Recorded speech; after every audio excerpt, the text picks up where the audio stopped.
China is exploding with rage and embarrassment because of North Korea. China's once steady relationship with North Korea is now crumbling under a storm of political embarrassment, military failures, and fractured alliances. Tensions are rising as North Korea's reckless actions drag down Beijing's global standing, from deadly weapons smuggling to growing instability in South Korea. China and North Korea's disastrous alliance is causing chaos in the region. Let's break down how China is being dragged into a geopolitical disaster and why they're starting to panic. But also, why we in the USA are also starting to panic because of North Korea. This video is brought to you by Incogni. Chances are you probably don't want the entire world to know every little thing about you. But unfortunately, there's companies out there called data brokers that have different plans. You see, what they do is harvest every little detail about you, your name, your address, your social security number, all of your shopping habits, and everything in between. And they put them together in lists and then send that data off to people that want to buy it. I don't know about you, but this has got to be one of the most disgusting jobs out there. You know what sucks too is if you were to try to get rid of all of your information from these data brokers, it would take you years. But guess what? Incogni does all that work for you. You see, what they do is they go and find all those data brokers, they hunt them down, and then they send them a letter which says, you better take this person's information off of your list, or else there's going to be legal consequences. Incogni is fantastic like that. As soon as I signed up for Incogni, I noticed my junk mail went away, my spam calls went away, and all in all, everything cleared up. Take your personal data back with Incogni. Go to incogni.com/cmilk and use the code CMILK to get 60% off an annual Incogni plan. Take your personal data off the market today. Over the past few years, China and North Korea have been like awkward neighbors, but they're neighbors that have to get along. They are officially allies, but the cracks in their relationship are absolutely starting to show right now, especially with North Korea's reckless behavior. Everyone already knows that North Korea's unhinged missile tests and arms deals and unpredictable moves are starting to embarrass China. China really needs North Korea to behave, but it also needs it to be an ally. I mean, it's right there on the border. They border each other. It's a border, in fact, that I've spent a lot of time on. If China loses North Korea, then South Korea, the US's ally, is right there knocking on China's door. For years, Beijing has propped up Kim Jong-un's regime with economic aid and military support and diplomatic backing, all while it's not supposed to, by the way. But now those efforts are starting to backfire, like very badly. This is just absolutely insane, though. The person that we've charged is an individual named Shenghua Wen. He was arrested this morning.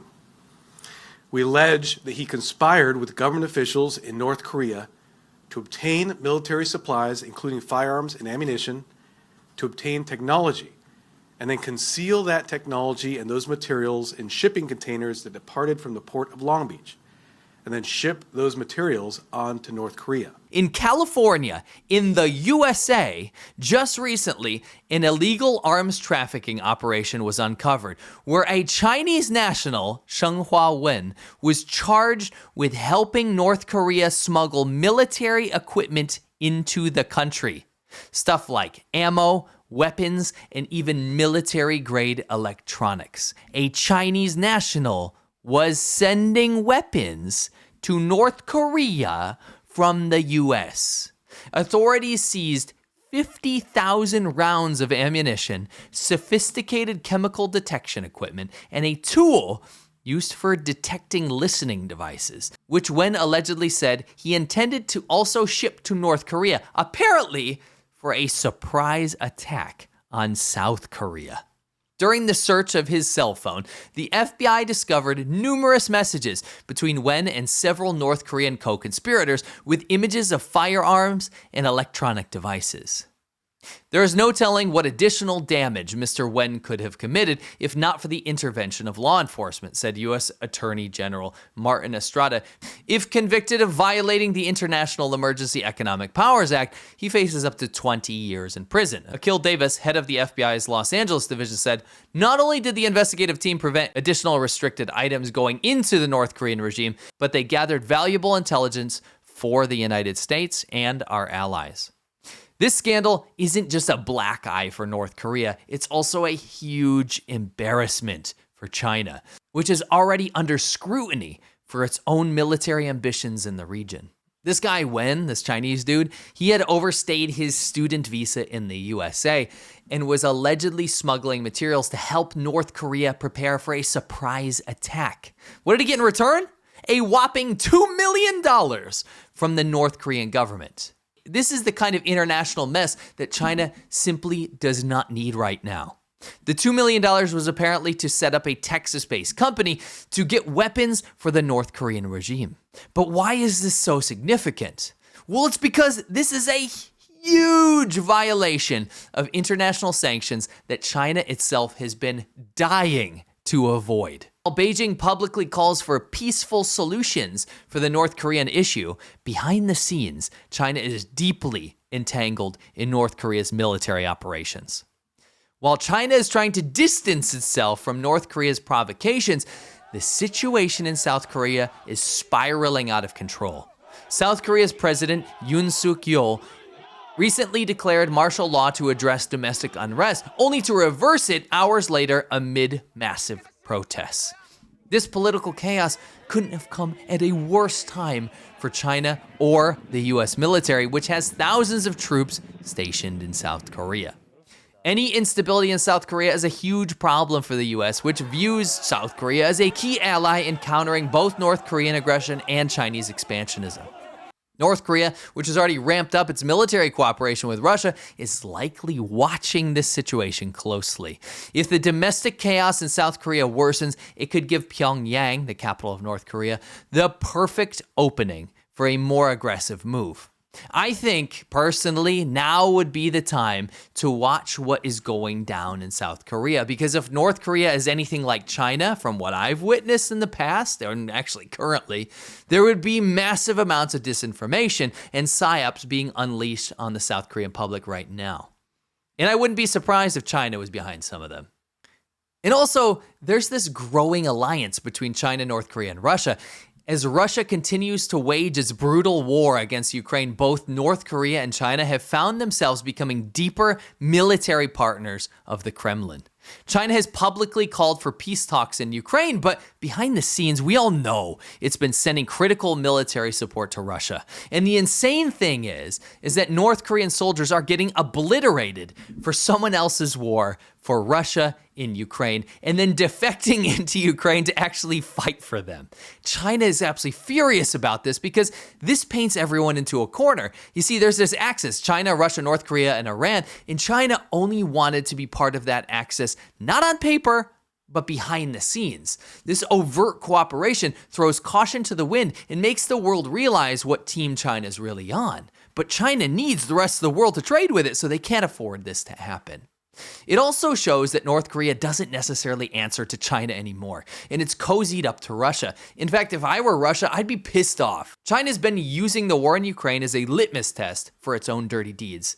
It watches how the world reacts and sanctions Russia so it can skirt the sidelines and play its own selfish game for a future Taiwan invasion.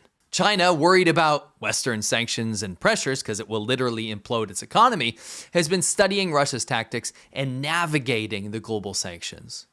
But China's increased ties with Moscow and its roles in supplying North Korea with military hardware is only making matters worse. As China becomes more isolated, it faces an uncomfortable choice. Stand by its ally in North Korea or risk alienating its already shaky international standing. China is increasing its military assertiveness. It keeps bragging about its military developments, its new fighter jets, all this stuff, particularly in the South China Sea with the Philippines. And its growing alignment with Russia is causing alarm in the West, particularly in the USA. This strategic pivot is only made worse by chaos in its backyard, specifically the rogue, reckless actions of North Korea.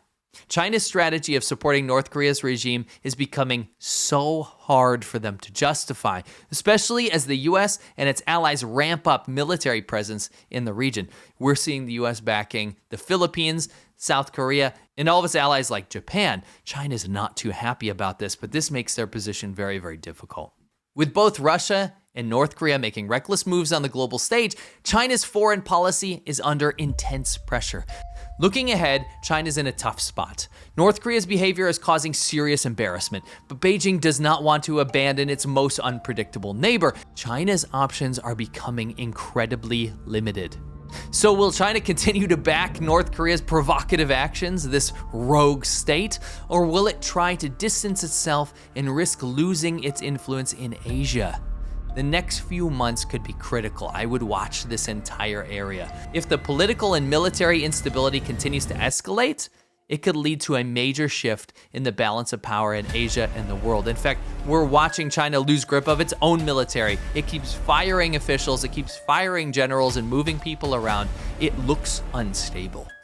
So what do you guys think? Do you think China can afford to keep supporting North Korea in this situation? Let me know in the comments below. If you like this kind of video, you're absolutely gonna love The China Show, which is my weekly show that I do as Serpents a Day over on @The China Show. Go look it up, make sure you're subscribed. It's a weekly breakdown of what happened in China that week, but also at the same time, you could also go listen to it. It's an audio podcast, so go to anywhere you listen to podcasts, whether it's Spotify or iTunes or wherever, and look up The China Show. Make sure you follow us there. We'd really appreciate it, and I'll catch you on the next one.